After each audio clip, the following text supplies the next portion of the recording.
1 cup பாசிப்பருப்பு போதும் இந்த திருவையாறு ஸ்பெஷல் அசோகா அல்வா பண்ணுறதுக்கு. இந்த தீபாவளிக்கு இந்த ஸ்வீட் ரெசிபியோட ஸ்டார்ட் பண்ணுங்கள்.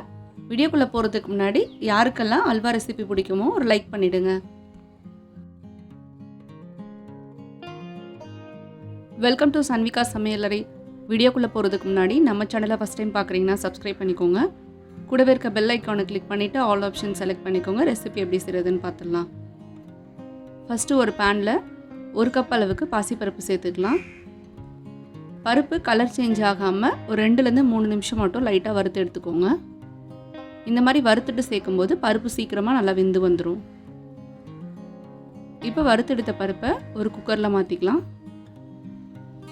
1 கப் பருப்புக்கு 2லேருந்து 2.5 கப் தண்ணி சேர்த்துக்கோங்க.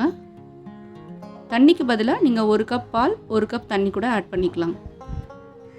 இப்போ எல்லாத்தையும் மிக்ஸ் பண்ணிவிட்டு 3லேருந்து 4 விசில் வச்சு எடுத்துக்கலாம். பருப்பை வறுத்து சேர்த்துருக்கிறதுனால சீக்கிரமாகவே நல்லா வெந்து வந்துடும். நான் கரெக்டாக 3 விசில் வச்சு எடுத்திருக்கேன்.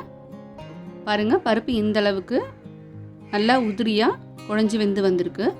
இந்தளவுக்கு பருப்பு வெந்தாதான் நம்ம ஆற வச்சுட்டு இந்த மாதிரி நல்லா அரைச்சி எடுக்கும் போது ஸ்மூத் பேட்டராக கிடைக்கும். தேவைப்பட்டால் கொஞ்சமாக தண்ணி சேர்த்து ஸ்மூத்தாக அரைச்சி எடுத்துக்கலாம். இப்போ அல்வா பண்ணுறதுக்கு அதே பேனில் 100 கிராம் நெய்யில் 2 டீஸ்பூன் மட்டும் முதல்ல சேர்த்துக்கோங்க. இது கூட 10 போல் முந்திரி சேர்த்து லோ ஃப்ளேமில் லைட்டாக கலர் சேஞ்ச் ஆகிற வரைக்கும் வறுத்து எடுத்துக்கலாம். முந்திரியை நீங்கள் இந்த ஸ்டேஜில் வறுத்தெடுத்து தனியாக வச்சுக்கலாம். அப்படி இல்லைனா ஃபைனலாக தனியாக நீங்கள் வறுத்துட்டு கூட ஆட் பண்ணிக்கலாம். இப்போ அதே பேனில் 2 டீஸ்பூன் நெய் சேர்த்துக்கலாம். நெய் மெல்ட் ஆனதும் 1.5லேருந்து 2 டீஸ்பூன் அளவுக்கு கோதுமை மாவு சேர்த்துக்கோங்க. கோதுமை மாவு சேர்க்கும் போது ஸ்டவ்வை கம்ப்ளீட்டாக லோ ஃப்ளேமில் இருக்கட்டும், இல்லைனா மாவு சீக்கிரமாக கரிஞ்ச மாதிரி ஆகிடும். இப்போது ராஸ்மெல் போகிற வரைக்கும் ஒரு 2 நிமிஷம் மட்டும் லைட்டாக இந்த மாதிரி நெய்லேயே வறுத்து எடுத்துக்கோங்க. இப்போ நம்ம அரைச்சி வச்சுருக்க பாசிப்பருப்பு கலவையை உள்ளே சேர்த்துக்கலாம். கொஞ்சம் திக்காக இந்தளவுக்கு நல்லா அரைச்சி எடுத்துக்கோங்க. ரொம்ப தண்ணியாக இருந்ததுன்னா அல்வா ரெடி ஆகிறதுக்கு கொஞ்சம் டைம் எடுக்கும். இப்போ இதை இந்த கோதுமை கலவையோடு நல்லா கலந்து வர மாதிரி நெய்லேயே நல்லா மிக்ஸ் பண்ணி எடுத்துக்கோங்க. இந்த ஸ்டேஜில் 3/4 கப் அளவுக்கு சர்க்கரை சேர்த்துக்கலாம். சர்க்கரையை இந்த ஸ்டேஜ்லேயே சேர்த்து நீங்கள் மிக்ஸ் பண்ணும்போது அல்வா மிக்ஸ் பண்ணுறதுக்கு கொஞ்சம் ஈஸியாக இருக்கும். அதே சமயம் பாசிப்பருப்போட சர்க்கரை கலவையும் நல்லா கலந்து வரும். இப்போ நல்லா இந்த மாதிரி மிக்ஸ் பண்ணி எடுத்திங்கன்னா சர்க்கரை முழுமையாக கரைஞ்சி இந்த மாதிரி ஸ்மூத்தாக வர ஆரம்பிச்சிடும். இந்த ஸ்டேஜில் இருந்து கொஞ்சம் கொஞ்சமாக நெய் சேர்த்துக்கலாம். இப்போ மறுபடியும் 2 டீஸ்பூன் நெய் சேர்த்து நல்லா மிக்ஸ் பண்ணி எடுத்துக்கோங்க. நான் எடுத்திருக்க 100 கிராம் நெய்யை 4 பேட்சாக பிரித்து சேர்த்துருக்கேன்.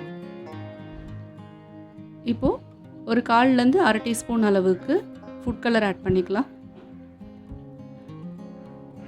ஃபுட் கலர் சேர்த்துட்டு நல்லா மிக்ஸ் பண்ணி எடுத்துக்கோங்க. உங்களுக்கு கலர் எந்த அளவுக்கு வேணுமோ நீங்கள் அந்தளவுக்கு சேர்த்துக்கலாம். இப்போ மறுபடியும் கொஞ்சமாக நெய் சேர்த்து நல்லா மிக்ஸ் பண்ணி எடுத்துக்கோங்க. நம்ம ஆட் பண்ணியிருக்க நெய் எல்லாமே ஒவ்வொரு தடவையும் முழுமையாக இந்த பாசிப்பருப்போடு நல்லா கலந்து அப்சர்வ் ஆகணும். அதுக்கப்புறம் தான் நீங்கள் அடுத்த பேட்ச் நெய் சேர்க்கணும்.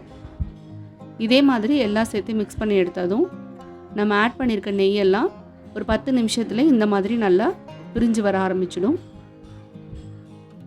இந்த அளவுக்கு நல்லா பிரிஞ்சு வந்தால் தான் அல்வாவோட கன்சிஸ்டன்சி கரெக்டாக இருக்கும். இப்போ நம்ம வறுத்து எடுத்துருக்க முந்திரி சேர்த்துக்கலாம். இது கூட 1/2 டீஸ்பூன் அளவுக்கு ஏலக்காய் தூள் சேர்த்துக்கலாம். வேணும்னா ஒரு சிட்டிக்கு உப்பு கூட நீங்கள் ஆட் பண்ணிக்கோங்க. இல்லைனா பருப்பு வேக வைக்கும்போது கூட நீங்கள் ஆட் பண்ணி வேக வச்சுக்கலாம். இப்போ எல்லாத்தையும் நல்லா மிக்ஸ் பண்ணி எடுங்க. அல்வாவை கம்ப்ளீட்டாக லோ ஃப்ளேம்லேயே வச்சு மிக்ஸ் பண்ணி எடுங்க.